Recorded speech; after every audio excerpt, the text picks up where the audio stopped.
Blacksmith of the Apocalypse. By Arcuser. Chapter 881 Funeral. As they were about to leave, the swarm of golems landed behind them. Clumsily, the people who had spent months in captivity were dropped off by the aerial strikers and stumbled towards the crowd. Seth, Sivri called out to him, shortly after his reunion with Finn beside the golem was the already healed Cade. It seemed that they had managed to arrive here safely and Cade was tended to by some of the priests of the system church. Similarly, some of the people of the church also approached the group of people Seth had brought. At their front was Mark Baker.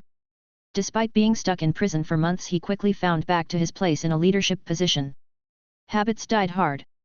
He readily helped the people from the church and the saved captives to organize themselves so they could all receive the help they needed. Although the priests could not reverse malnutrition or myatrophy, the superficial wounds and diseases, suffered during capture, torture, and imprisonment, quickly vanished. Seth and others went to look for Lixus and Bulko inside the damaged system church as they still needed tending to. "How are you two doing?" he greeted them, relieved that things were not as bad as he thought. Thanks to the interruption of the three immortals, Lixus had failed to finish the chant correctly and was now suffering the backlash of her skill. Bulko had lost a limb, which needed superior healing to be reattached, but none of the priests available was capable of that.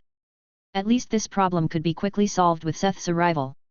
Casting superior heal from his golden fleece, the mirror priest's limb was quickly reattached. However, he couldn't really help Lixus with her suffering. "And it's really over?" Lixus asked pitifully, suffering a heavy migraine. Seth and the others had spent the last hour catching up on the things that had happened. While the others told him about their fights, the blacksmith told them what had happened to him and how he ended the scene for good. Yet, it seemed hard to believe that everything was supposed to have ended so quickly. "Well, that's hard to say. The leaders are gone once and for all, but there are still people out there who received some version of the immortal serum. Not to mention the plague it was based on is still out there. It's safe to say that the big business with the scene is over, but maybe this kicked loose something even bigger." Seth referenced the slumbering realm. The giant being snoring below their feet was just the start. The catastrophes originating from Earth had been mostly natural, so far. As natural as genetically manipulated monsters and plants, and climate change could be. Others had been external threats resulting from the connection to the pathworks. The slumbering realm, however, from what Seth understood, was the past of their own world coming back to haunt them. A past they knew next to nothing about. At this point, Seth was just glad he had not interacted too deeply with Una and Tirlach. Those two horned people that came from that time, just like Nas Korn, Sam Hatch, and that god who chose Ray. He was 90% sure he would have been pulled into a companion quest concerning the awakening of the world if he had gotten too close to them. Although he did leave a tree station to them to take care of, he had not met them personally since then, and he was going to keep it that way. He rather approached Nas Korn or looked up the information in their library if he really needed information on the changes that would be happening in the future. After all, Minas Mar itself, their great home, was also from a time when magic still existed in Earth. But really, he would prefer if those changes wouldn't affect him at all. He could ignore whatever happened to the world in a place he didn't know about or concerned him. Despite the vision the cultivators had forced onto Seth, he was still striving for a cozy and peaceful home.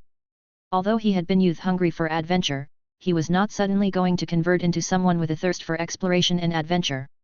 Though, maybe he was ready for one or the other vacation to look for legendary materials. While battling the cultivators and killing his way out, Seth had finally reached Leave 100 and put his first step on the path of the legendary forger. This meant that now was the time for him when he needed to collect existential power by creating legendary items and becoming known for it. But even when he entertained the thought of traveling, he wasn't planning to fight any dangerous battles to gain materials, like during the evaluation. His imagination was more along the lines of going on vacation with Mina and seeing if he could buy legendary materials. Maybe he was lucky like Master Mountain and got the chance to buy something good in an auction. Seth also thought to offer his skills to others and make an item for them. After all, he didn't need to own the finished items to gain the power of his path. The blacksmith just had to successfully work with the material to become able to copy its effect. It would do good for his growth as a blacksmith and legendary forger if he became more known for his work with legendary materials. But this was all stuff for later. He hoped for some peace now, to enjoy with Mina and Finn holding the two in his arms. He idly looked at his status to decide what to spend. When he reached Leave 100, a good amount of information and pressed into his brain, but he had yet to sort out everything he came to know. When it was a little quieter he would need to take the time and comprehend everything about his new power. A little more obvious were the final gains he got upon reaching Level 100. Aside from the last level up bonus and the completion of the last stretch quest, his inventory now had exactly 100 slots and he had unlocked the window that showed him the progress of his existential power. Unlike before when he kept getting 15, 10, and 5 in strength, dexterity, and willpower, he got 50, 40, and 25 on his last level up. This brought his STR to 429, breaching the 400 points mark. This time Seth did not get a title or a skill, but a trait. The trait for reaching over 400 points in street was muscle armor, which added 2 points to his physical base defense for every points in strength. While his strength had grown above 400 points, his dexterity fell just a little bit short with 398 points. There was no hesitation when he simply put 2 AP into dex. He had gained another 10 on his last level up, meaning he had 20 to spend, now 18. The second trait he gained by doing so was called Hand of the Technician and raised his crafting speed by 15%. Although Seth was not overly impressed by the trait because he was used to the powerful effects of his spirit smithy, he was still happy about another buff to shorten crafting time. Now he was left with 18 AP, while his willpower has reached 366 points after gaining 25 on level up. It was a shame that he didn't really have the chance to bring will over 400, too. At least not at the moment. He sighed, but still put all the remaining AP into will, bringing it to 384. Maybe he would be able to further raise the attribute using other means, like potions or titles. After all, some titles gave free AP or directly raised attributes. The blacksmith already felt like he had a lot of titles, but since he never really went on conventional adventures he felt like he only scratched the surface. Lastly, his attention fell on his skill points. He now had 8 SP he could spend to improve one of his skills. He already knew which one to upgrade. There was one skill that deserved a power-up but had always been pushed back because of his spirit smithy, Blacksmith's Eyes, or now Eyes of the Maestro.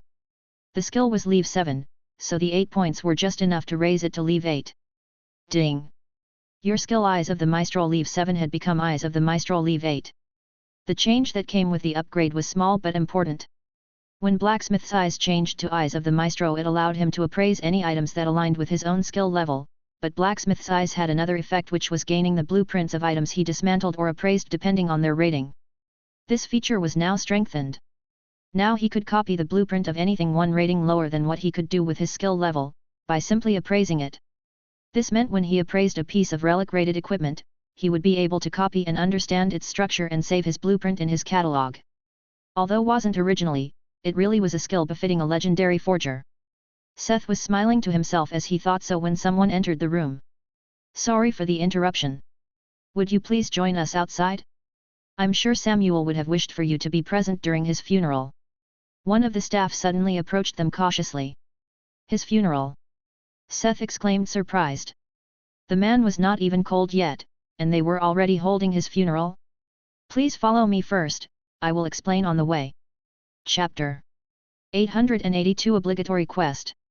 On their way out, the staff explained that it was a tradition to burn the body of a priest of the system church in the place where they died. At first, it was merely a practicality, but it had already been a tradition for millennia. Outside the half-destroyed system church, the crowd had already built a pyre. They had piled up wooden scraps from the surrounding debris and drenched it with gasoline. On top of it was Samuel's body, now clad in a ceremonial robe. With his hands on his chest, he held onto his staff. He looked almost peaceful, now that the blood was cleaned away and his wound could not be seen. It's hard to believe. Mark Baker stepped beside Seth. He had known and worked a lot with Samuel when he still had a leading position in Epsilon. It didn't quite fit in with his image of the old man, that it was actually possible for him to die. You are right, it is hard to believe, Seth agreed solemnly. He had not interacted a lot with Samuel since he left the district, but he had a good opinion of the man since they made the deal to sell items in Y City. It was hard to think that someone who had such an integral NPC feeling like Samuel or Simon, would actually be able to die. But it just showed that reality did not spare the mob characters. As horrible as it may have been, Seth was glad it was not any of his friends. He felt confirmed in his decision to make everyone in Minas Mar as imbalanced and powerful as possible. There was always someone stronger, and Seth wanted to make sure that person would always be someone from Minas March. Thoughts like this occupied his mind, as he watched one of the priests approach with a magical torch. He stepped toward the pyre to set it aflame. Despite it being set up in a short time, everything had a solemn atmosphere to it. With a heavy heart, the blacksmith saw the flame climb the pyre when suddenly, ding! You have been given a new quest. Quest, Saint Creation. Difficulty, Class Quest. You have encountered the death of a head priest Samuel. Watching as the flames swallow his pyre, a divine task has been given to you. Use your mysterious skills and the blessing of the system god to revive Samuel as a new saint of the system church. Requirements. Recover Samuel's body before it is burned on the pyre. Repair Samuel's fragmented soul. Revive Samuel using your mysterious means. Rewards. Mark of the system god. You gain power of existence 5% easier across the multiverse. Additional rewards depending on the resulting quality of the saint. Punishment in case of failure, it will be 15% harder to gain power of existence across the multiverse. The quest Saint Creation cannot be refused. You have received the blessing of the system god. 5 billion Argentine pesos of divine arpegium have been deposited in your inventory. Samuel's fragmented soul has been deposited in your soul space. What the fuck, he exclaimed loudly, breaking the solemn atmosphere of the funeral. He was supposed to ruin the funeral and steal Samuel's body to further use it as material and revive him as a creation of his? Seth actually felt a moral conflict in doing this to a person he knew. After all, this kind of revival was not a resurrection. Despite the result resembling the original person, there were always things that were lost and broken when a person died. Missing memories and skills were the smallest thing that could go wrong. The person revived could have a complete shift in personality because specific traits and memories were simply gone, or because of the trauma a soul passively suffered when the body died. The blacksmith obviously never cared about this when it came to souls he didn't know when they were alive, or didn't care about when they were alive, but doing this to a friend or acquaintance. And Samuel's soul was fragmented to make matters worse. But he couldn't even refuse the quest, not to mention that he would even get punished if he didn't. He was still struggling to make a decision when it was taken from him, as a bunch of priests jumped forward, just a moment after his exclamation. They hurriedly doused the fire and tried to bring Samuel's body to safety. What is going on? Many of the normal staff and the attending refugees exclaimed in confusion. It's a divine revelation. The system god told us to recover Samuel's body, so his agent could grant him the chance to return as a saint, one of them exclaimed. Seth cringed involuntarily. He wasn't even given the chance to use the embarrassment of breaking apart the funeral to not do the quest. Recover Samuel's body before it is burned on the pyre was ticked off on his quest window, without him even making a move. As if the quest wasn't bad enough, now he was even using the expectations of his people to force Seth into a position where he could hardly refuse. What even was this situation? A crowd of various ages were holding a limp dead body and looking up at him, with puppy eyes. And he had already been given the materials. Please, agent of the system, please help Father Samuel to return. One or two of them even went as far as to beg him. Finally, Seth had to come to terms with his quest and unwillingly take on the body of Samuel. The priests pushed onto him. The funeral had taken a weird turn, with Samuel finding his way into his inventory instead of his grave.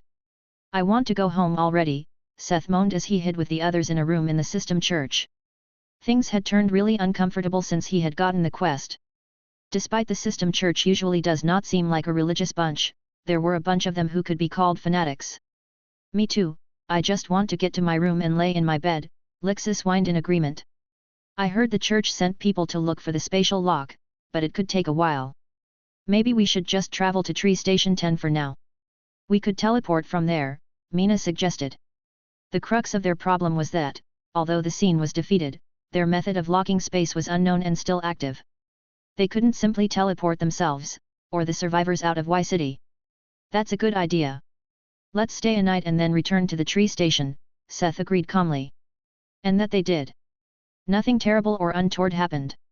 No sudden reverse of the situation and the rise of the actual Demon King. Seth, Mina, Finn, and the others spend the rest of the day and the night in Y City.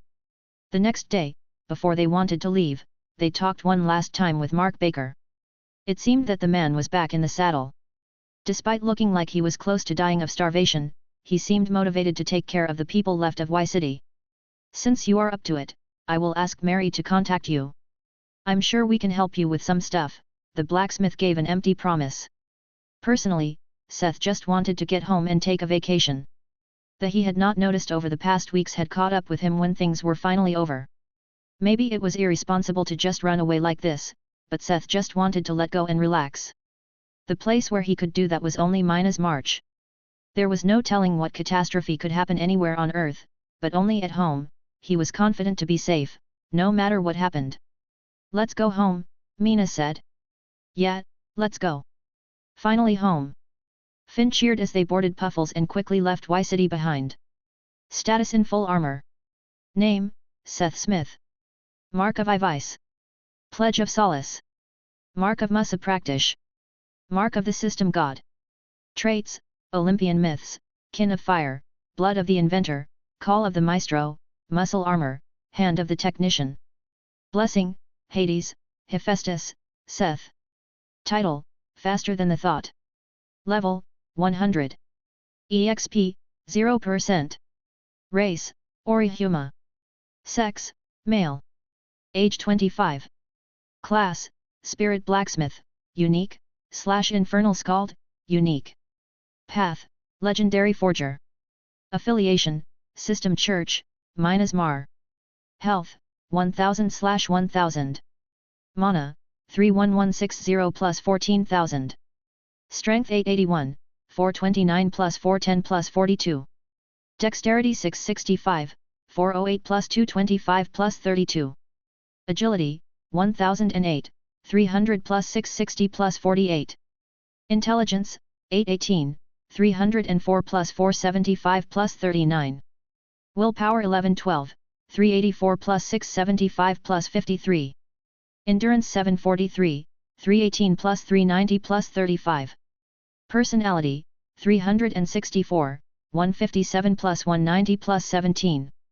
Luck, 218, 143 plus 65 plus 10. Free AP, Attribute Points 0. Universal AP 8. Free SP, Skill Points 0. Defense. Physical, 23,408, 12455, Base, plus 3150, Average, plus 7803, Sticks. Magical, 24,689, 15019/Base, plus 3670, Average, plus 6000, Average. Fire immunity. 100% weapon damage negation. 80% damage negation. Earth resistance, 65%. Plus 50% earth attribute negation. Light resistance, 55%. Immune in full set. Wind resistance, 15%. Water resistance, 13%. Poison resistance, 85%. Frost resistance, 10%. Resistance to mental attacks, 130%. 105% resistance to diseases. Resistance to decay, 40%. Resistance to death attribute, 20%. Curse resistance 65%. Skill window. Blacksmith, Master, leave 1. Enchantment, Master, leave 1. Goldsmith, Master, leave 1. Eyes of the Maestro leave 8. Blueprint, Master, leave 6. Advanced Reinforce, Master, leave 5. Energy Circulation, 3, leave 1. Crafty Failsafe leave 7. Superior Mining leave 5. Mineral Detection leave 5. Sewing, Adept, leave 1, 35%. Carpentry, Craftsman, leave 2. Alchemy, Adept, leave 1. Engineer, Passive, leave 6. Composer of Fusion, Passive, leave 3. Soul Trade leave 4. Soul Infusion leave 8. Spirit Smithy leave 9. Spirit Capture leave 9. Spirit Forging, Master, leave 9. Golem Artisan leave 8. Permit of Hades leave 1. Orpheus Voice, Passive, leave 8. Channeling, Passive, leave 9. Voice of Seth leave 8. Rune Mastery leave 8. Singing, Craftsman, LV 3. Songwriting, Adept, leave 7. Poetry, Apprentice, leave 6. Instrument Mastery, Journeyman, leave 6. Instrument Maker, Craftsman, leave 2. Weapon Mastery, Master, leave 1. Gate of the Lame leave 1. Calm Reaction, passive, leave max. Fear resistance, passive, leave 9. Poison resistance, passive, leave 4. Pain resistance, passive, leave 1. Earth magic, adept, leave 4. Earth affinity, passive, leave 6. Pyrokinesis, ability, leave max. Map leave 5. Observation leave 6. Concealment leave 7. Universal translation leave max. Demon language, mother tongue, leave 5. Compulsive precognition, ability. Lifestyle magic leave max.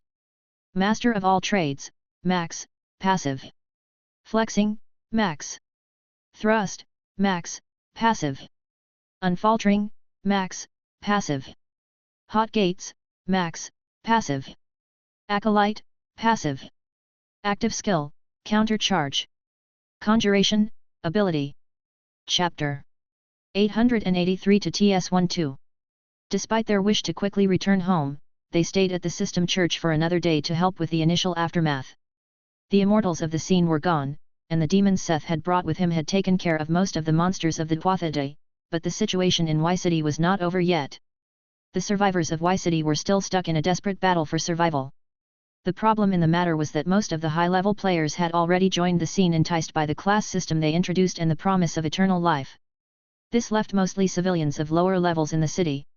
They were not just people who did not want to fight, many were people who were barred from entering dungeons where they could have leveled up, because of the same class system. They were left in a dysfunctional destroyed city, with most of their high-level players being gone. If this was not the recipe for misery and chaos, what was? After organizing their remaining people at the system church, they started sending out groups to help and assemble the survivors. In case they met any remaining monsters, the groups of priests, staff, or prisoners were accompanied by Seth's golems. He only brought 200 aerial strikers.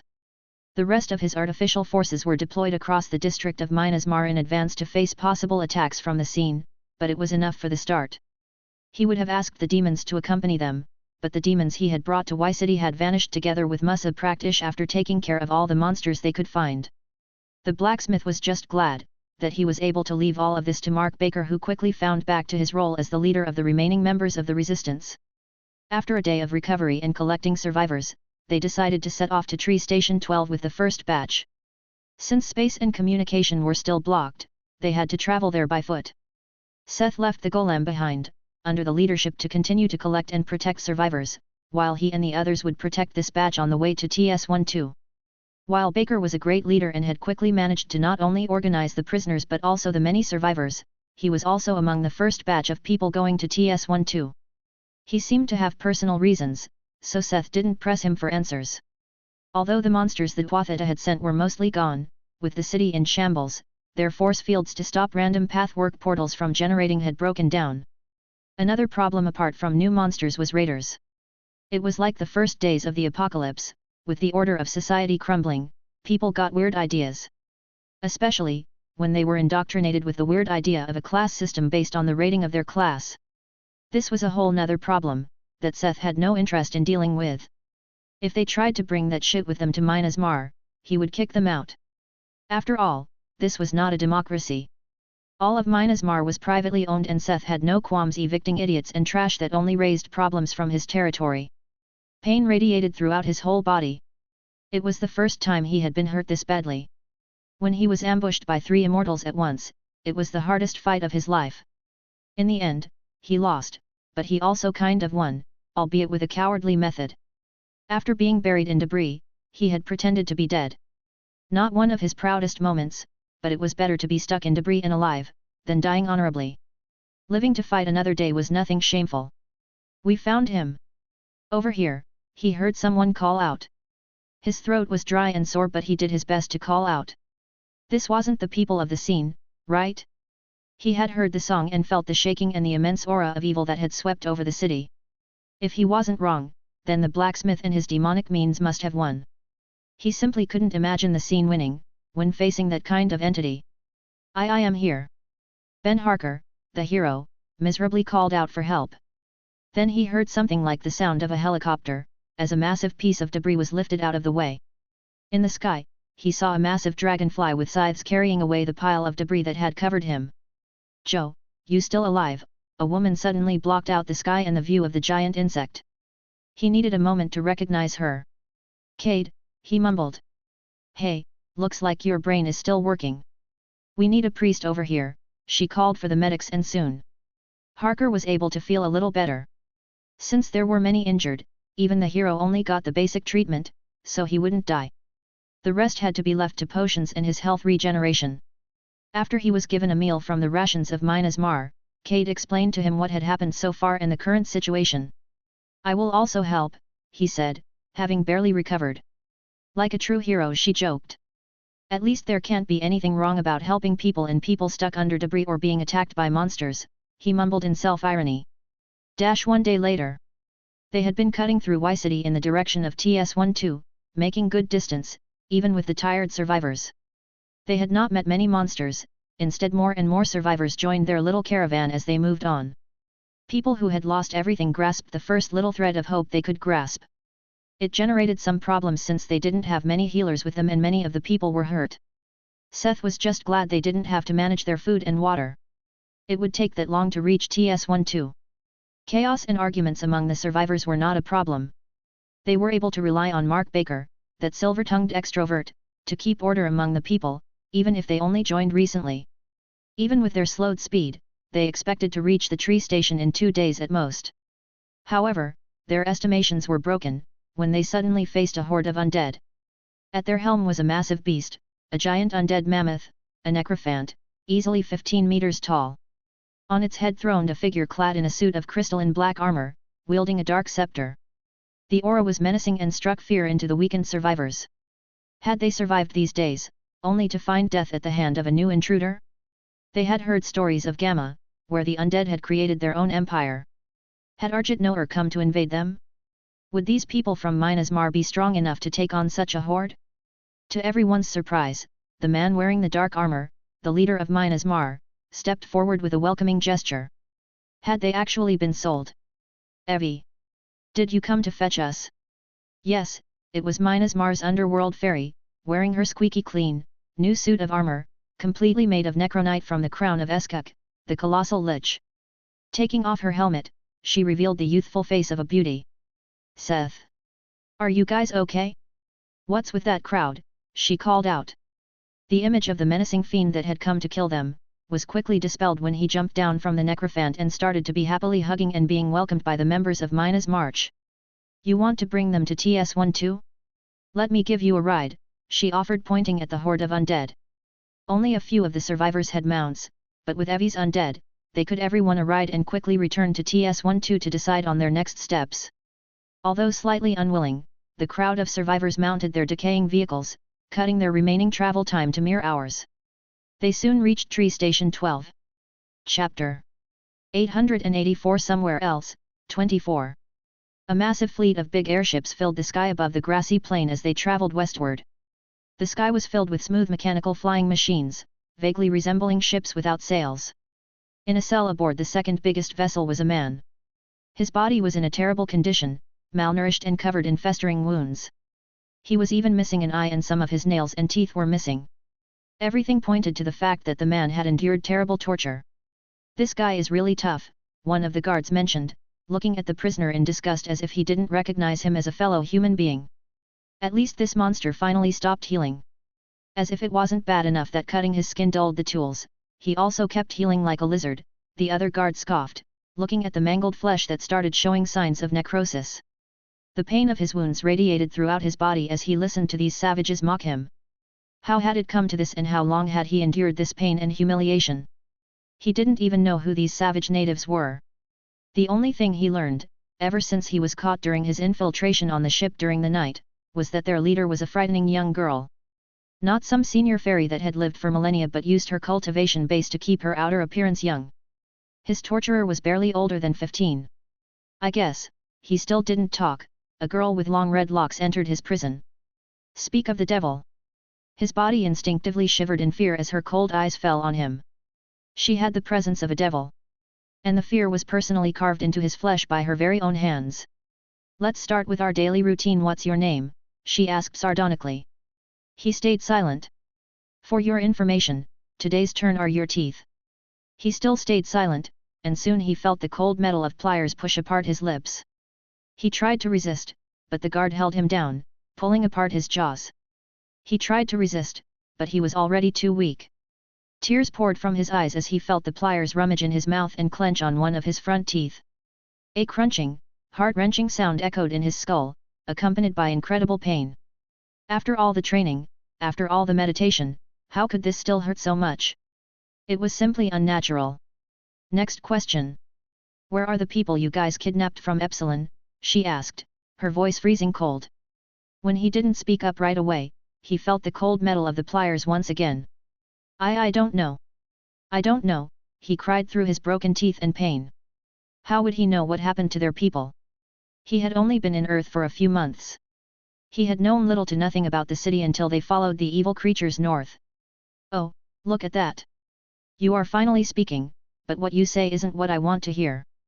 But we are finally making progress. Once again, what is your name? She asked, her lips smiling with a cold sneer, and that struck fear deep into his soul. Xyuhi, he mumbled, full of despair. He had given up. He had no power to resist left. Little Piss? What a fitting name. Why did you sneak onto our ships? I saw you, these ships destroy that city and those evil creatures. I thought I could find the secret behind this power and bring it back to my section. I didn't mean you any harm. I just couldn't return with empty hands after losing my whole team. Tears and snot covered his face, as he loosely hung in his chain, crying without abandon as he confessed everything he had held back. His arrogance, his confidence, his pride, even his shame, all of the things that had him keep his mouth shut were broken. He just hoped the truth would bring him salvation. However, the girl's face didn't look happy. Her smile had vanished, and her face had become emotionless as if everything up to now was just an act. The sadism that had him in horror was gone, replaced by disturbing emptiness. Tisk, it seems like you are speaking the truth. So, you don't know where the people those like you kidnapped have been brought. This means you are worthless. Her last words, coupled with her expression, made Zayuhi feel the greatest fear, yet. What did it mean that he had no more worth? It was clear. They would. His train of thought was cut off as a trapdoor below him opened and he fell into the depths. The grassy plains in their refreshing lush green charged at him just before everything grew dark. What now? Her second in command, an old man in his 60s, asked the young girl with the red locks. We have to reach the other districts and hope they fared better than us. If we find a safe place, we will take the Mark IIs and a few elites, to search for everyone, she said grimly, her eyes looking toward the horizon. A settlement in the unclaimed mountains. Sir, you called for me. A man clad in a black leather cloak entered the office. A dilapidated room, with slightly less holes in the walls than the rest of the old buildings that made up the settlement. In the middle was a half-rotten desk with a man, his boss, sitting on it. Our informant told us that they spotted one of the lords of Minas Mar and one of the members of the field teams in TS7. They are on the way to Beta, but their sources are sure they would travel further into the unclaimed mountains, the man with an unkempt beard and a dirty armor explained. Minas Mar is finally stretching their hand out towards this place, the man mumbled. Exactly. We have to close this place down and get out of here, the man shared his conclusion. Why? Why? Are you seriously asking that? The lord they saw was Mike, one of those beastmen siblings. Do you think they would let this business go if they get wind of it? He looked outside at their business. This was an old mountain village, maybe it was once a tourist spot, but now most buildings were barely able to resist the wind and weather in these mountains. The holes in their walls were only lukewarm patched up and covered in magic circles. The empty door frames were filled with iron bars and inside these houses were people wearing rags for the single purpose of keeping the bare minimum of modesty. This was not a settlement, but a trade center for slaves from the patchworks. Slavery was illegal on Earth, but who was supposed to protect those laws? And for things that were not even humans? Their business had flourished here, far from the eyes and ears of the districts still left. These business people who had followed the call to reclaim the no man's land, were more than happy to get their hands on cheap laborers. But how would they even find this place? Their base was far into the mountains, with barely a road leading to it. They did not skimp on the shield, not only could it protect them from the monsters of the mountains, but also hid the village from unwanted eyes. Don't risk your life for mere profit, my friend. It's not about whether they could find us, but whether we can risk what would happen if they found us. We should take what we made and leave. You are right, let's. He was rudely by a massive, slimy tentacle breaking down the flimsy door of the room. Chapter 885 Dragon Keen? TS-12 had already recovered its emerald canopy and could be seen from far away. After they saw the giant tree in the distance, it still took them an hour of riding the undead to reach the wooden city below it. Seth and the others could have been there a lot earlier riding their own mounts or puffles, but they stayed with the survivors to keep up the image and give reassurance about the undead under their butts. The ground surrounding the thriving tree was drenched in blood. Despite the bodies missing, the crimson snow and mud made it clear that they were crossing a battlefield. A caravan of undead crossing an empty battlefield. Someone might get the wrong idea of what happened here. When they approached the tree station, there was already a crowd of people waiting for them. Refugees who arrived earlier, adventurers, oath guards, and the rest of the field teams who had stood back at the tree stations in case of an emergency. They had already prepared for their arrival. Coralie, they heard the voice of a woman call out the moment they rode into the city. A crowd of people were already waiting for them. After leaving the city borders, they were able to use comm orbs again. Uncle, they heard a squeaky voice cry out.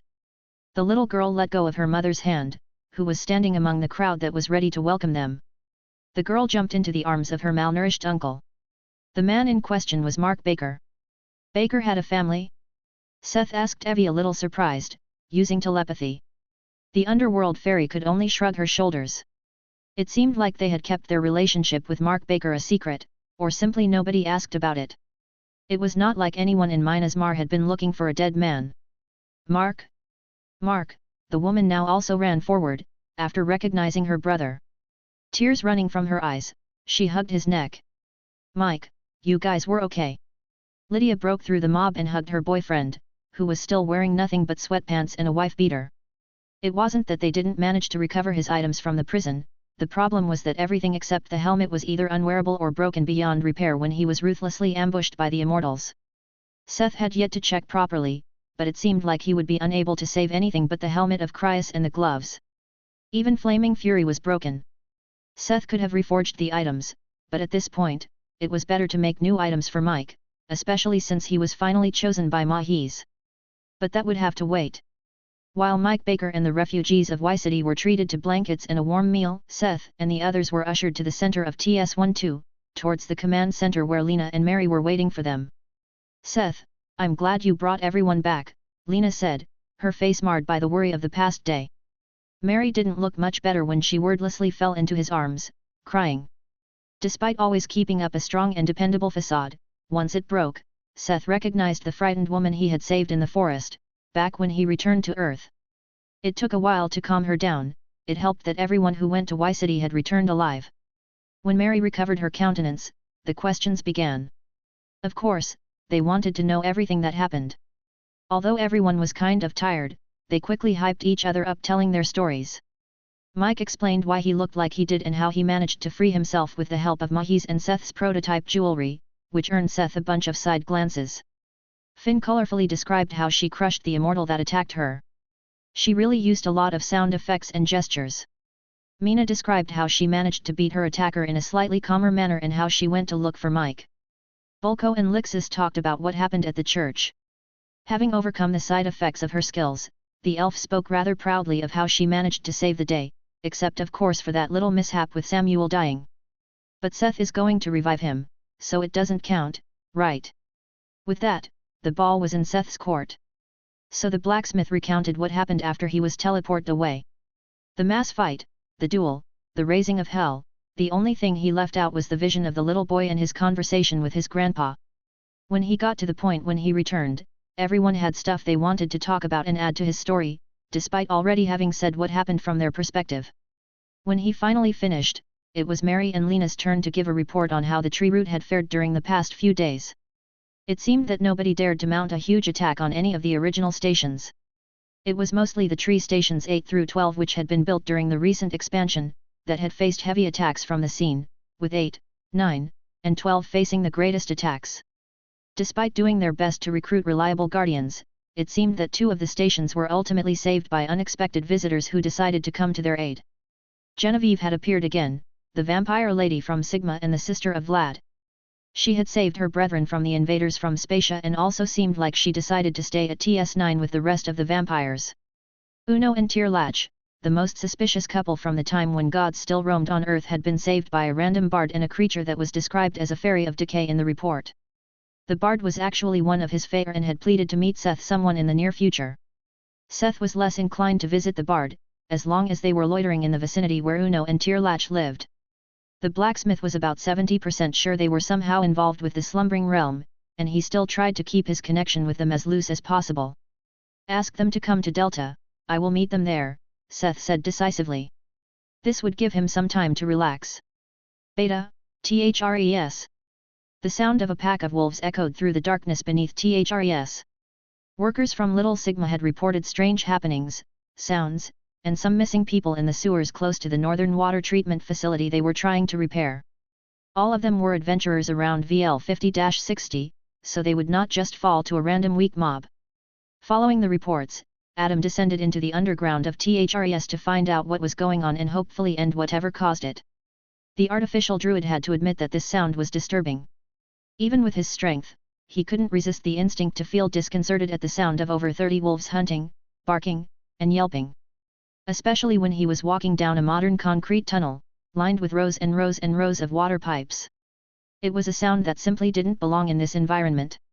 It was simply out of place. Still, he followed the sound, suppressing the awkward feeling in his stomach. "What the fuck is that?" he whispered when he turned around the corner.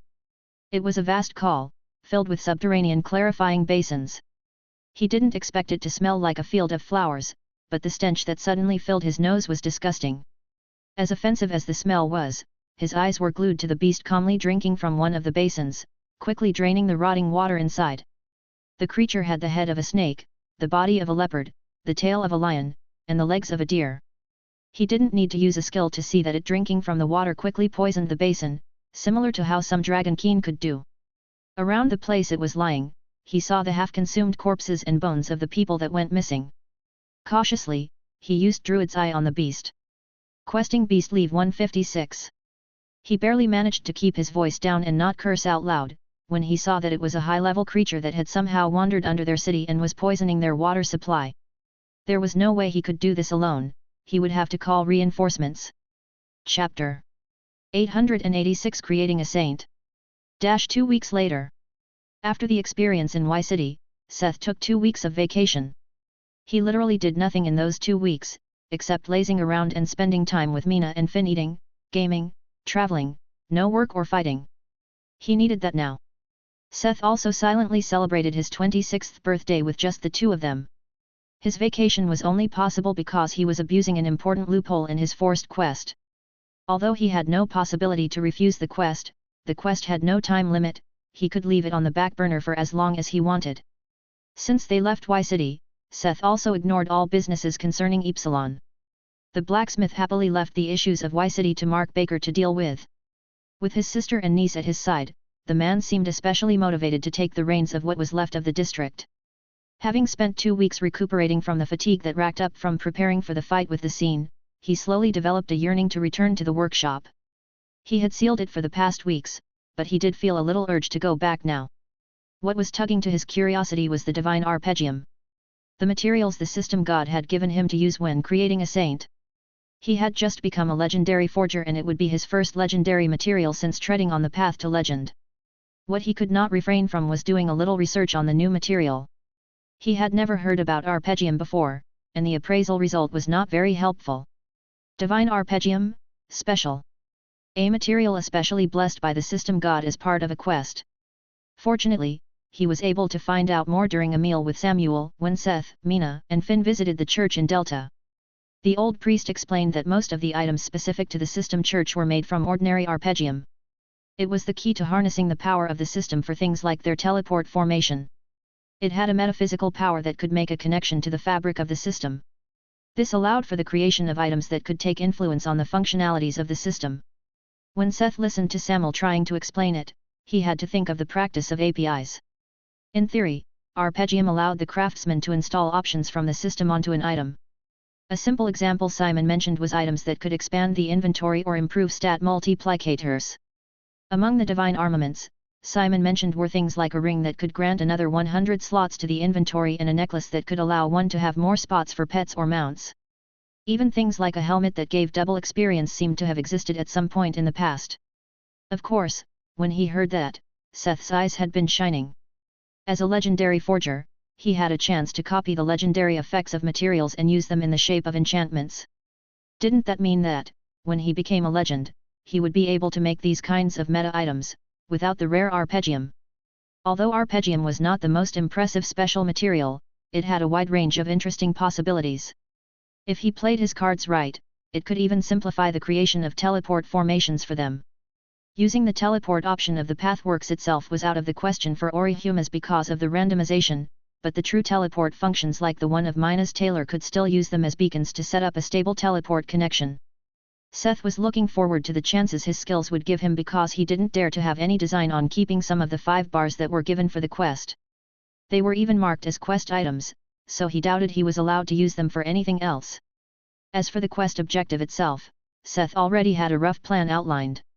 Living in this rough and brutal world for almost 3 years now, he still didn't like working with squishy stuff. He had an aversion for the undead, corpses, and such things. This was why his first step in creating a saint was throwing Samuel's body into the golem forge, together with 3 bars of divine arpeggium. The overall plan was the same as the creation process of Asterion. First, the golem forge would strengthen and refine the squishy corpse to something Seth dared to touch. The next step was that he had to reassemble the broken mess that was Samuel's soul, which proved a lot harder than expected. Seth had sat down for hours, trying to make sense of the hundreds of shards that were technically only held together by some spit and a band-aid.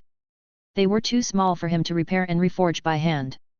Why don't you use the soul refinery as a preliminary step? It was Sivri who suggested this to him, after watching him ponder over the fractured soul for almost an hour, while the golem forge was working in the background. Sivri's words led him to the breakthrough he needed. Of course, he couldn't just dump the broken soul into the refinery and expect to get a healed one out, but he could use it as a preparatory step before continuing by hand. He came up with the idea that he would sort the fragments first, into the parts of the soul he knew, before using the soul refinery to turn these fragments into at least cohesive parts with the same function.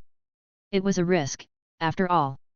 This was like taking an exploded human, collecting all the parts of his heart, liver, lungs, and brain, and telling those parts to magically grow back together.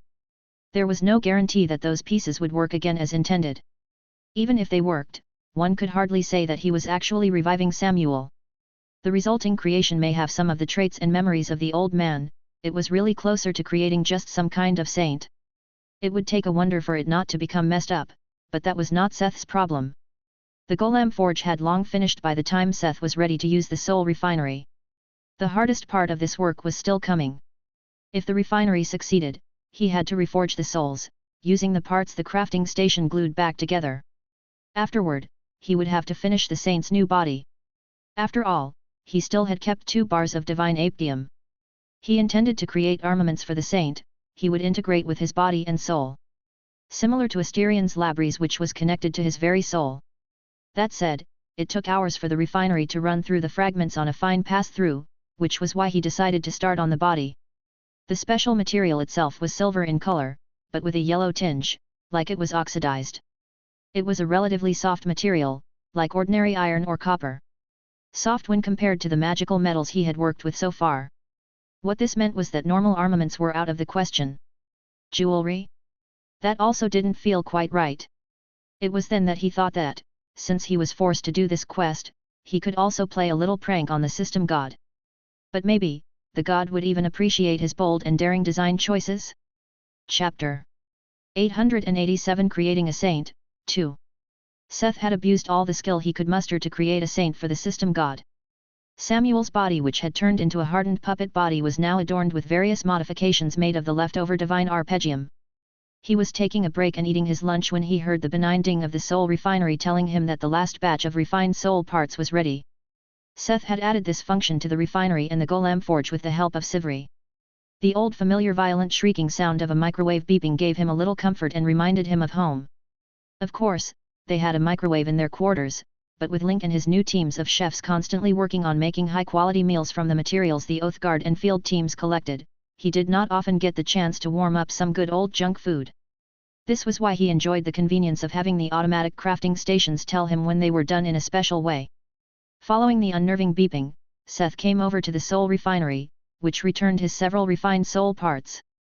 Memories, abilities, traits, and some other parts Seth could not identify. Before the apocalypse, he was a normal dude, not a scientist or researcher. He could only compare his fumbling around with parts of the soul, with brain research. He had some guesses and knew what some of the parts did. He also knew that one needed all the parts that were needed to make a soul at least work correctly. Whether it would function well and be healthy was a different question.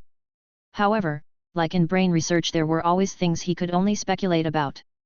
The topic was simply too complex to know and find out everything about it over the course of barely a year since he started trying to fumble his way through this discipline. The blacksmith was able to create a soul from the fragments, but it was unlikely it would be like Simon had been. This was the biggest reason. Seth rather protected the lives of everyone he held dear instead of thinking I can just revive them later. Because he couldn't. He knew it all too well, that he couldn't. The thing he would create might resemble them, it might even be hard to find the difference, but ultimately it would be different from them. And what was the point of resurrection, if you only got some well-made copy or clone? Except for divine intervention, like the revival at an adventurer guild, or the resurrection spell of priests that had to be cast in a timely manner to work, there was no true resurrection. Even those came at a cost. Most resurrections within the system cost experience, but other spells and means could lead to the loss of attribute points, memories, or even skills.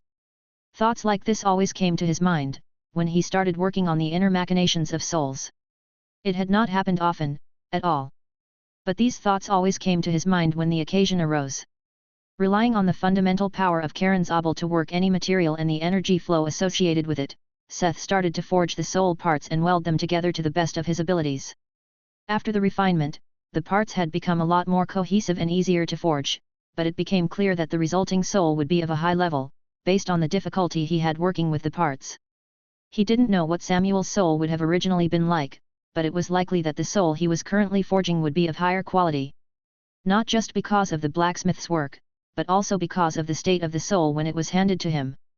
As a priest, Samuel's soul was originally already steeped in the power of the system God's blessing. What Seth received back then was closer to a pile of soul fragments, suspended and held together by a bubble of divine power. In addition to the original blessing, this power was also further integrated into the soul parts during the refining process. Seth avoided calling it Samuel's soul, but the result would definitely be a saint's soul, filled with the God's divine power and providence. By the time Seth finished, the soul could be said to mirror the body. Most of the parts were what was left of Samuel, but it was all held together and strengthened by the power of the system God. Now that Seth had finished the two parts, he was able to infuse the soul into the vessel and bind them together with the waters of Styx. With a Beso-Yuled vessel without an ego, it was time for the next step, but that one had to wait for another day. Seth was tired and it was late, so Seth went to look for Finn and Mina. "Hey Seth, do you have a moment?" someone called out to him in the hallways. Turning around, the blacksmith found Evan was approaching him. He had not seen the tamer in the last 2 weeks, he also had not really looked for him. "Sure, what can I help you with?" he asked. Since Evan suddenly approached, maybe it was important. "Can you use these for something?" he asked, holding up several shards of crystalline eggshells. "My first new generation of dungeon worms hatched this morning. Their rating rose thanks to your items, to the point that these shells seem to be relic rated," he explained as he handed him the crystals. Seth remembered that previously the shells he got from the dungeon worms were only epic rated, which was why he handed them to the other blacksmiths to practice with. Relic rated crystals, however, were a different thing. "Thanks, Evan. How are the dungeon worms faring?" "They are pretty healthy, but the space is a little small. Their nature is to dig tunnels. I think you should talk with Mary about this. There might be a project perfect for your needs," Seth suggested, thinking of using the worms for infrastructure. He said his farewell to Evan and used teleport to arrive at his quarters, to avoid other encounters. "Mina, Finn, are you in? Over here, come join us." He found the two, wearing sloppy pajamas, playing games on the console, and quickly joined them. This had become part of their routine over the past 2 weeks of lazing around. They gamed until the night before they changed activities to something even more fun. For the next step, Seth had to leave Mina's Mar, since he intended to give it his all. This meant using the Devil's Wheel fiddle. Since he didn't want to bring down his own home, he was returning to the valley where he had tested the fiddle for the first time. The last part needed the least preparation but was arguably the most volatile. Singing a being into existence came with a lot of variables. It was easiest when the soul had an ego, which this one didn't. Despite having his tried and true method, from creating over 400 fair, things changed if the parameters changed. He planned to use the Devil's Wheel fiddle, on a soul without an ego, while providing a body as a frame. The process was closer to how he created Asterion than the fair, and he only did one Asterion. Copying the procedure from back then, Seth first brought the soul into shape to mirror the saint's body he created, before inserting it and binding it to the body. There was no golem ego inside the body or the soul. Seth intended to try and induce the soul to develop an ego using the same magic that would allow it to design its body. Another part of which he didn't know whether it would work, but it was the only option he could live with. He didn't want to imprint some AI onto the soul, possibly suppressing or further distorting what was left of Samuel. He trusted the soul refinery in his work and counted on the soul being able to develop an ego, given the right environment or incentives. Then he laid down the new formation he and Ounce came up with, to not just use the soul's preferences to modify the body, but to also encourage it to develop an ego. He found a relatively flat piece of rock and carved the formation into its surface using the concentrated spirit flame he sometimes used for welding. With the formation finished as channels of smooth grooves, he was ready for the concert. Solemnly, Seth asked the world. From my heart and from my hand, why don't people understand my intentions? Chapter 888 Weird Saints. Cleobum and Ounce joined him in a funky tune. The formation started glowing mysteriously. Mana veins and cores and dance, bits and pieces and the magic from the hand. We'll make weird saints, ooh. The whole valley shook under the wild music, as Seth played the devil's fiddle and sang life into the saint's body. Weird saints, not what God asked me to do, makin' dreams come true, living tissue, warm flesh weird saints, ooh. At first not much happened as Seth serenaded the lifeless body standing in the middle of the formation, but soon it seemed like the juices started flowing back into Samuel's old body. This meant that the ego had awakened and was reforming its shell to its wishes. What looked like a mummy of desiccated old man, rapidly grew younger and soon gained the features of a handsome man in his 30s, if one ignored Seth's augmentations. In addition, a mane of silver hair sprouted from the desolate plain that was the old man's scalp. Magic and technology, fragmented souls, enchants, electricity, we're making weird saints. Fantasy and golem cores, shooting from the fingertips, something different. We're making weird saints, ooh. The man's eyelids started fluttering and it became obvious that it was close to awakening when a bright light suddenly shone down on his creation. This did not originate from anything Seth did but was divine intervention. Seth had already expected something like this. There was no way Seth was able to bring Samuel back, what he was creating was a bad copy. This changed if the system god himself decided to intervene in the process. Like the revival through the dungeon god, or priests, gods had ways to restore a person's ego. My creation, is it real? Is it my creation? I do not know. Ooh, no hesitation, is it real? Slowly the song came to an end and the divine light dimmed. What was revealed when the bard fell silent and the god left, looked a lot like a younger version of Samuel, but the Deus Ex Machina had not removed Seth's augmentations. Proudly he looked at Samuel, the new saint of the system god, as he slowly opened his eyes. His young handsome face was decorated by a row of eyebrow piercings, a nose piercing, and a lip piercing. On his forehead, 2 elegant horns pointed towards the sky. His ears were not spared from various earrings. Simply said, the system god's saint looked like an indestructible punk, and it seemed like the looks had the system god's approval, since it was not changed and Seth got the notification that he had successfully finished the quest. Ding! You have successfully accomplished the quest, Saint Creation. Rewards will be given. Ding! Your level of existence has risen to 1. Ding! You have received the mark of the system god. Ding! In the future, you will gain power of existence 5% easier across the multiverse. Ding! You have received System God's Septum Ring as an additional reward. Ding! You have received the title, Body Modification Artist. Body modifications done by you will have a 15% higher output when worn. Ding! Your title, Divine Creator, has strengthened. You have managed to create an entity that possesses divinity plus 10%-15% to all stats of your autonomous creations. Plus 5%-10 to all your attributes. The rewards were ambiguous. Since the marks lacked explanations, he could only try to find the differences. The only visible effect of the mark was that he had gained another 10 inventory slots, making it 110, instead of 100. He would have to look deeper into it to see whether anything really changed. He didn't quite know how valuable the 5% increased PO gain was since he had little experience with this new system itself, however, he was quite happy about it directly increasing to 1. As for the items and the title, the septum ring was a big thick ring of divine arpeggium, resembling what a bull would wear in a cartoon. Despite its looks, the effects could make it a holy item of the system church. An additional 25 item slots, another pet space, 50% additional experience, and a skill called Systematic Defense which negated damage from system-aided skills for 1 minute. It was an overwhelmingly good item, for someone else. Although Seth was a sympathizer of function over looks in games, it didn't mean he had the same sentiment in reality.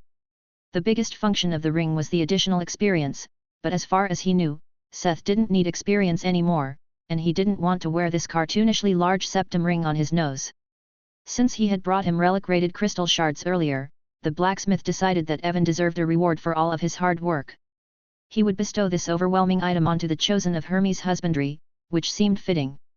Since Evan had been holding back on dungeon raids because breeding and raising monsters took a lot of time, the item would help him catch up, too.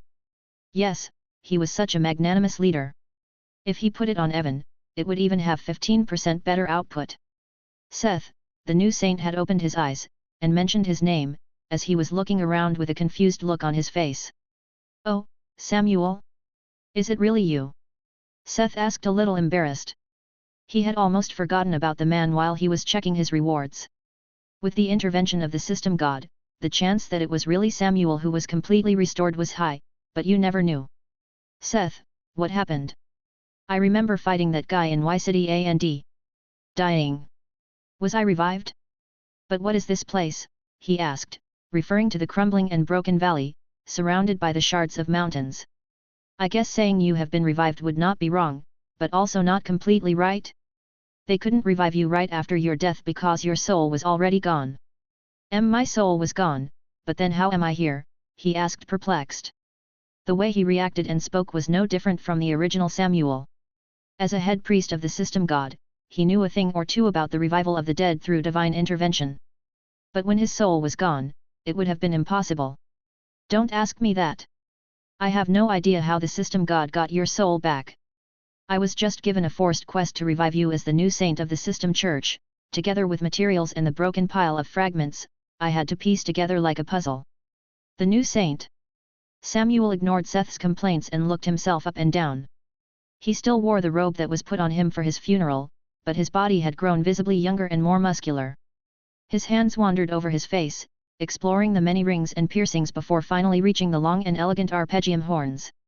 "De fuck did you do to me?" he finally exclaimed in shock. "I made you a saint of the system god. When the divine light fell on you, he didn't change my work, which I count as tacit approval," Seth answered with a chuckle and handed Samuel a mirror. The man's eyes widened when he saw his reflection, then they squinted. He pursed his lips a little and adjusted his new, full hair. "I'm actually quite handsome, aren't I? These piercings actually give me an adventurous look. The horns will be annoying when going through doors, but they actually don't look that bad," he heard him mumbling to himself as he quickly grew to like his new looks better than his old ones. As expected, since the shell was largely customized by the soul's desires. An obvious side glance, followed by his eyes widening, indicated that Samuel had also checked his status. Seth knew that his stats had been similar to Wolfram's before he sang an ego into the body and the system god intervened. His new body should have been quite a bit more powerful than his old one. "Oh, here's your staff back, too," the blacksmith suddenly remembered and handed the man his weapon. Now he really gave the impression of a saint, kind of, a weird saint. They talked for a while longer to help Samuel understand the current situation. Then, "I think I should return to Y-City now," he finally said and struck a pose. A few moments passed. "Arim, home call didn't work. Can you tell me the way to get back?" he asked, embarrassed. "I will give you a ride back to Delta." Chapter 889 Entrepreneur. They rode Puffles back to Delta, where they had to land some distance away from the city entrance. Although the scene was gone, Delta had already been irreversibly changed. After all, the people the scene put into their positions were still in place. Delta's population had visibly shrunk, with many people leaving for Myanmar and whatever lay beyond. With the excuse of the zombie pandemic still raging outside of Delta, people were discouraged from leaving the city boundaries, otherwise, Delta would have been rendered inoperable. Still, even then they could only strike fear into the most timid. Many rather face the chance to die outside than to keep on suffering. The district could not stop them, or it would have given Myanmar an excuse to intervene.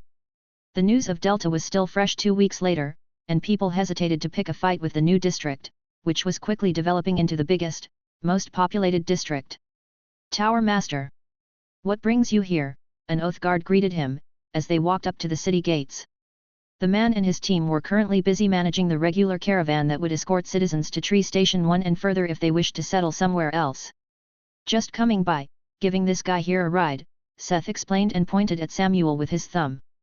To enter Delta, they had to enter through the city gates that deployed the soul-whisking formation as a prevention for the zombie plague. The Tower Master didn't really care for Delta's propaganda or their regulations, but these rules were made by the guards from Krina who took over protecting the city borders. He was not going to give that petty representative from Krina an excuse to pick a fight with over whether he walked through the gate or not. After they entered, they faced the almost empty streets of Delta. It was eerily similar to what Y City had looked like, where most people could not even leave their house past a certain time because their class was not good enough. Of course, the reason Delta looked like this was because many people had already decided to leave. Even a big part of the demons had already moved to TS9. Yvette, the Saintess of Samhach, had also brought a great number of people with her to TS7. Apart from those who were unwilling to leave, only those who had joined the various foreign religions and those in power still stayed in Delta. Walking over the empty streets, they quickly reached Delta's system church. Samuel? Simon asked, shocked, when Seth and the weird saint appeared in front of him. His eyes were glued at the horns and piercings of the man he recognized as Samuel. They had known each other since their youth, so his anti-aging care could not fool the old priest. Simon. It's great to see you again. Did you get more grey hair since the last time we saw each other? He asked, gloating, while playing with his long fresh mane of silver hair. However, his words couldn't provoke Simon. I'm aging with dignity, but what happened to you? Did you try to do the reverse and youth in disgrace? He bickered with the old man, in the body of a young man. For your information, the system god approves of these looks, so I have nothing to complain about. Simon referred to the fact that Simon's appearance had not changed when the system god intervened in his rebirth. I could see our god having fun to see different people react to this kind of weird saint, Simon agreed with a nod. Despite his looks, the holy aura Samuel carried was undeniably that of a saint of a system god. There was something about his aura that made it clear to people, even if they didn't use an appraisal skill on Samuel. Well then, I'm leaving you two to your own devices, I want to go home. Seth said his farewell and quickly left the two old-timers behind. He entered the teleport formation and returned to Mina's march. Now that his quest was finished, and the threat of the scene was gone, he could finally start to concentrate on his new path. The legendary forger, Seth had used the 2 weeks to absorb the knowledge that had been forced into his brain upon stepping onto this path. Over these 2 weeks, he had also been slowly accumulating power of existence. Progressing toward becoming a legend was fundamentally different from leveling up through experience. As a legendary forger, his direct actions had no immediate impact on his power of existence.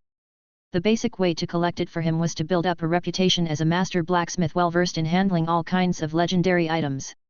This way he would farm power of existence passively.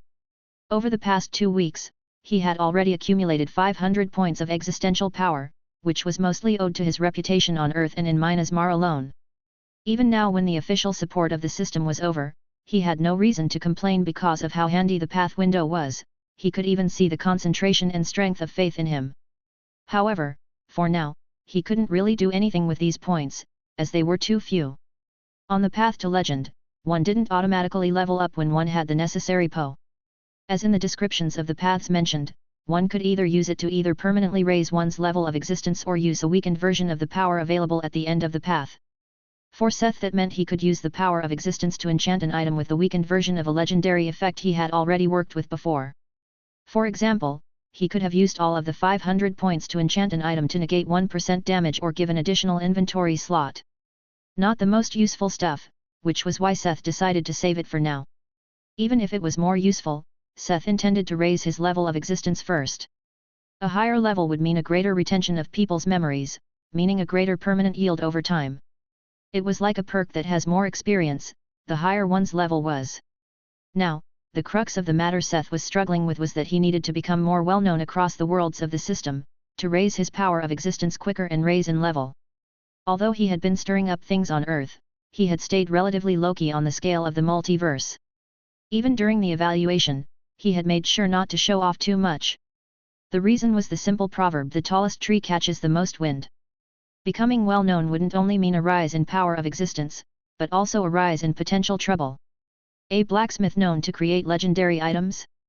That kind of reputation would be a blessing and a curse. He could look forward to people approaching him with legendary materials and offers to create items for them, but this also meant he would have to face the other kinds of people. People he rejected, people who were envious, people who didn't want him to work for someone else, or people who would want to monopolize him. Especially when the time came for legendary existences to appear on Earth. Not the random monsters from the Pathworks, but the old monsters from the big power in the Pathworks, that would come to kidnap or kill him. That was why the business of spreading his name had to be done very carefully and needed to be thought through beforehand. As such, he brought it up during the first meeting with the Lord of Minas Mar, after he returned from creating the saint. You should sell them through the auction house. Lena said succinctly when they all met to discuss the matter. This had also been Seth's idea, but he had been interested in everyone's opinion. The big surprise was that Lena agreed with him and didn't try to offer the help of Krishna. In the end, Krishna would have also just tried to monopolize his work and may have gotten in his way if he wished to accept the work of someone they didn't like for political reasons. The auction houses on the other hand were people driven by profit, not politics. Seth was sure he could make a deal with guys from the auction house for them to become an intermediary of his business. The auction house came with secrecy, credibility, and a safe shipping option for both parties of a deal. To put the cherry on the cake, he would be able to work from home. As long as he advertised his name cleverly on Earth, he could stall until the big players really caught up on him creating legendary and special items. Minas Mar was already known for their great weapons. He would leave it to Jane and her marketing geniuses to make sure any chosen and adventurers who got their hand on relic and above rated materials would come to Minas Mar first. This way it would take a little longer for people across the multiverse that the great blacksmith Smith who kept putting legendary items up for auction, was just some independent entrepreneur running a small business on Earth. Chapter 890 The Bard and the Bride. Now that you know, can we come to the important business? Lena said a little annoyed. Seth had categorically avoided them and any kind of responsibility for the past 2 weeks, as he was either traveling with Mina and Finn or hiding with them playing. Reiki and Love are waiting in a valley close to Delta. Who? Slipped from Seth's lips before he remembered Reiki, one of the Fae that decided to leave and take care of business from when they were alive. The blacksmith dimly remembered that he had appeared to help Tirlach and Uno. They are there yet, I know, I remembered the moment I asked. They have been waiting for a few days already, she reminded him. Okay, I will go and meet them tomorrow. What else? He readily agreed to visit them. He remembered that he promised to meet them if they got to Delta since he didn't want to get close to the two-horned ones. Nico Booz wanted to see you, he said he made a revolutionary breakthrough or something. I see, guess I will look for him after this, Seth agreed with a note. Not everyone took a 2-week vacation. It looked like the master tailor had been doing his own project. Mike had something he wanted to tell us. Mike. Mary gave him the word. I was given a quest by Mahis, to create the special material for my new armor and weapon, the cat boy announced. Hearing that Mahis was giving him materials, Seth pricked his ears. You are getting special materials from Mahis, the blacksmith asked interested. Not directly. I have to get something called storm ore from the perpetual storm in the southwest of the central range. Mahis can't just give me that many materials, but he can bless the storm ore to create enough metal for my armor and weapon. Storm ore? Seth asked, surprised. Did anybody hear of that beforehand? Why didn't I know there was such a material in circulation? I knew you would ask that. When Mike informed me, we ran a small investigation. Seems like someone was secretly mining it as a byproduct of trying to cross the storm. However, the company doing it went bankrupt when all contact with their base camp close to the storm broke off. We also tried to look into the place where they tried to cross the storm, but all our informants got were weird rumors of monsters in the storm that killed anyone coming close to the raging winds. Before you ask us to get all the storm ore still on the market, I tried. All the storm ore mined until then was processed by blacksmiths and became unusable. Mary gave a short summary of the result of their investigation. Once it's processed it becomes eligible for the blessing of Mahis, Mike added readily, choking off Seth's next question. It seemed like there was no other way than to send someone there to have a look at the situation. So, your quest is to go there and mine the ore yourself? Seth concluded. Do you have to do it alone, or can you bring someone along? The blacksmith asked after the beastman nodded. Mike currently only had Oathguard standard equipment, except for his legendary helmet and accessories. I have to go alone, but I also have a sample of Nico's new suit to wear under the epic armor, Mike added. New suit? Don't tell me he went back to his old ways and the new thing he made is a superhero suit? Seth asked threateningly. No. No, it isn't, it is called a power suit and specifically meant to be worn under the armor as padding, Allison suddenly spoke up, putting special emphasis on the fact that the suit was not meant to be worn alone, like the spandex pajamas Nico used to make. Seth squinted at her. Fine, I will decide after seeing it. As for you, Mike, you aren't leaving before I at least give you a proper temporary weapon and you should ask Bulko for the frost resistance armor. You will need it more and I don't want to rush to make a second one when you are getting a new armor anyway. Alright. There were a few other more broad points they talked about, which could be summed up as Earth not knowing when to take a break. However, none of the topics needed their, or Seth's immediate attention. If there is nothing else, I think should go and take a look at my lost child and the woman he brought back, he joked and concluded the meeting. Here, let me mark their position on your map, Mary suddenly said, demanding his hand. This was a new skill she had unlocked through leveling up her secretary class. She was now able to mark coordinates on the map of those with a corresponding skill. This was very nifty since that meant Seth would need somebody to show him the way to where Love and Reiki were currently staying. It was similar to a quest marker and he just needed to keep an eye on his map to find the place. Are we going to look at the huge aura of death? Puffles asked almost excitedly. It seemed that he had long felt the presence of Love, Reiki's woman whose aura of death and decay was so strong that even the low-ranking immortals couldn't resist it. He heard even Reiki, a powerful faer, was stuck in a state of half-living and half-metal skeleton. To be able to rot a faer right down to the bones with just her presence was impressive. The old bard was lucky that her decay stopped at organic materials. From what he was told, she only corroded material things that lived or used to live. If Seth was honest, he got a little worried about his armor, since it was made of dragon scales and Scorpio's carapace. Who knew whether the legendary materials could withstand her corrosion? The dark aura could already be felt from miles away. When Puffles got close to their destination, they literally entered a valley of death. Everything in the valley was dead and surrounded the bizarre scene of a woman as pale as a white sheet of paper, wearing a wedding dress made of black lace, in the loving embrace of a metal skeleton, as they sat flat boulder in the middle of the valley. I'm not getting any closer than this, Puffles suddenly said, floating roughly 40 meters above the valley floor. Is Puffles, the Great, afraid? Seth teased him. I am not. The Great me would never fear something as simple as decay. But there is no need for me to suffer unnecessarily. I will wait for you outside the valley. The nightmare centipede did a sudden barrel roll in midair and threw Seth off before the blacksmith could hold in. With a thunk, the armored man landed in the valley. You will pay for this. No allowance for you this month. The tower master put his foot down, savagely punishing the disobedient fiend. You wouldn't dare, the Ivisor called out in shock. Don't tempt me. I can make it 2 months, too. The Ivisor said no other word and went to the edge of the valley to wait for Seth, who turned to Reiki and Love. The bride and the bard that had finally found together again united after death. As touching as it was, Seth was just glad his armor was not affected by the decay.